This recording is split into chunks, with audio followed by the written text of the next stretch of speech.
shortest time possible. This is controversial. Used to say no longer than 10 years after menopause, take them off estrogen.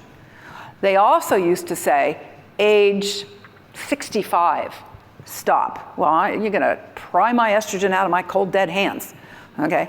I don't care if I'm over 65. I'm not letting it go. Now, today, that has all changed. There are no recommendations today. There are none. Every body, North American Menopause Society, A4M, all of the bodies that discuss guidelines say, we don't have an upper limit because we don't know. And so, individual patient risk. They also say that age is no longer a factor. We do not put an arbitrary age. At 60, you have to go off your hormones. We used to do that, I remember it. We used to say it was 60 for a long time, then it became 65. You can't do it anymore. As long as they've been on them consistently, there's no reason to stop.